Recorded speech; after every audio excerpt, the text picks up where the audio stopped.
이렇게 준비되어 있습니다. 당직 개편으로 내홍 끝일까입니다. 끝일까 물음표죠. 비명계 최고위원의 생각은 무엇일까? 이렇게 되어 있습니다. 자, 그럼요. 우선 이 당직 개편 관련된 영상, 목소리가 있습니다. 들어보시죠. 대표님 탕평 통합 안전 이런 부분을 강조했다고 들었는데 그런 지시를 하신 건가요? 네, 아까 대변인 말씀을 참고하시기 바랍니다. 그 일부에서 큰 폭의 당직 개편이 필요하다고 주장하신 의원들이 충분히 만족할 만한 결과라고 생각하실까요? 당직을 누군가를 만족시키기 위해서 하는 건 아니겠죠.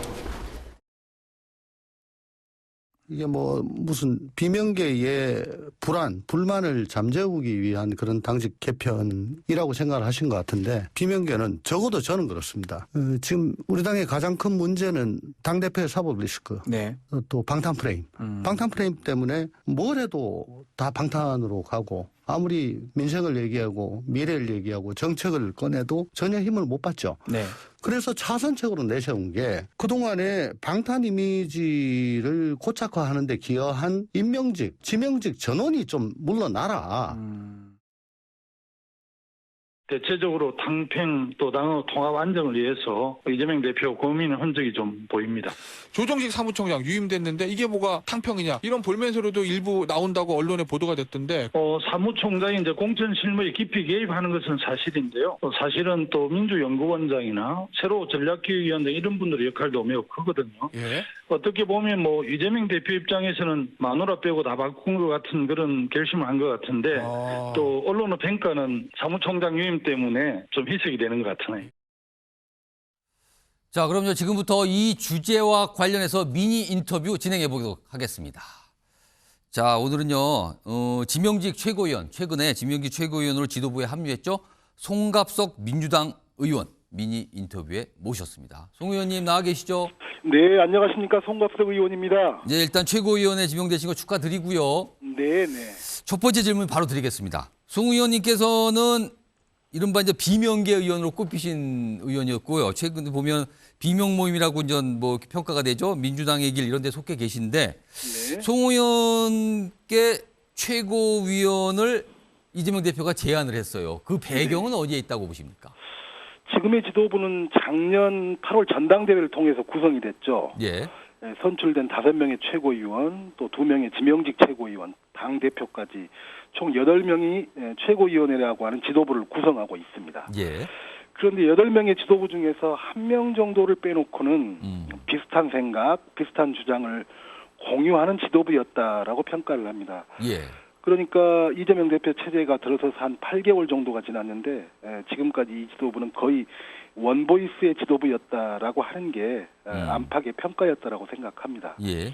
그러다 보니까 우리 당 소속 국회의원, 뭐 당원들은 물론이고 국민들의 그 다양한 생각과의 소통이 이루어지지 못했고 예. 또 그분들의 의견이 의제로 다루어지지 못하면서 소통이 막히고 다양성이 실종되는 결과를 낳았다라고 생각합니다. 그래서 예. 뭐 이미 보도가 됐듯이 이재명 대표께서도 의원총회에서 이와 비슷한 취지의 말씀을 하신 바가 있습니다. 예. 그래서 이런 점들을 조금이나도 좀 해결하고 보완하기 위해서 저에게 지명직 최고위원을 제안하지 않았을까 이렇게 생각을 이재명 하고 대표가 있습니다. 저 지명 그런 얘기를 하시면서 특별히 당부한 얘기가 좀 있을까요? 소개할 만한 내용이 좀 있을까요?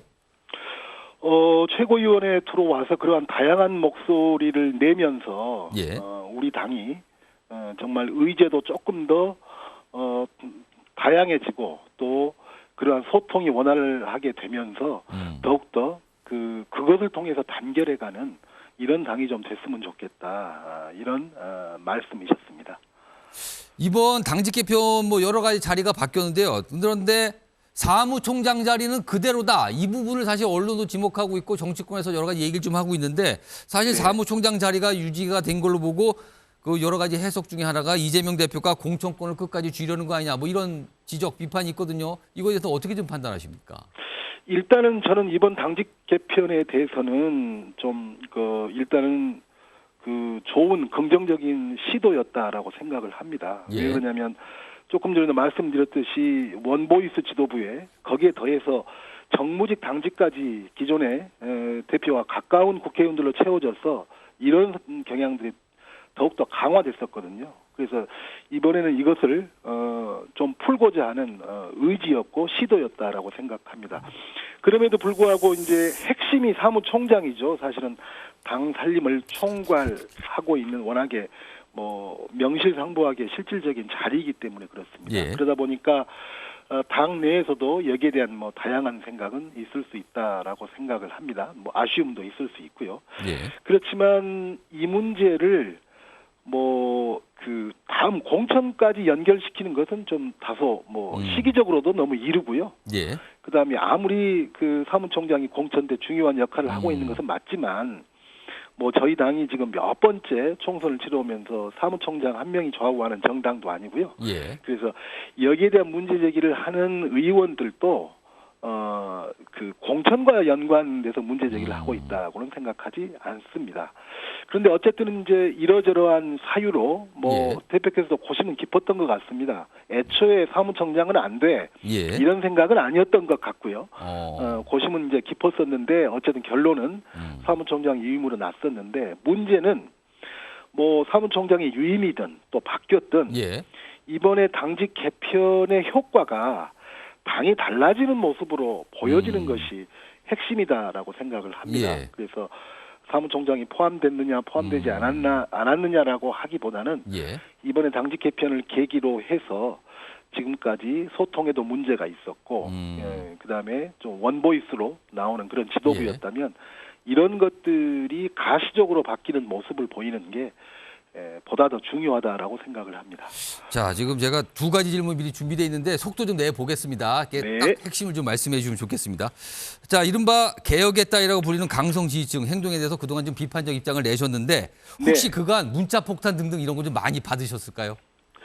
뭐 문자 폭탄 많이 받았는데요. 예. 제가 문자 폭탄 많이 받는 거야 제가 그냥 뭐 삼키면 될 문제인데 예. 문제는 문자 폭탄을 넘어서서 저희 당 특정 의원 지역 사무실 앞에 간다거나 심지어는 아파트 입구까지 간다거나 예, 예. 그다음에 중요한 범시민 범국민 지표에서 다른 당 의원에게 야유와 고성을 퍼붓는다거나 이런 것은 도를 넘어도 지나치게 넘은 거다라고 생각을 합니다. 예. 그래서 저는 이분들이 뭐 개딸 중에 극히 일부인지 예. 아니면 또 개딸과 관련이 없는지 이런 것이야 뭐 더 살펴봐야 알 일이지만 예.